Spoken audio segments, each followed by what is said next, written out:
In forms, we often use checkboxes and radio buttons. But what is the difference between these two? And why can't radio buttons be deselected? Well, let me tell you more. First, let's make some checkboxes and radio buttons. You can do this by pressing on the Form tab, and let's first pick Checkbox. Add a couple of those to our document.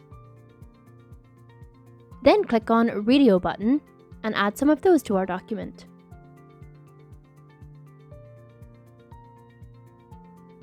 You can see that we can easily select and deselect checkboxes, but we can't deselect radio buttons. This is because in the Properties tab of our checkboxes, they each have different names.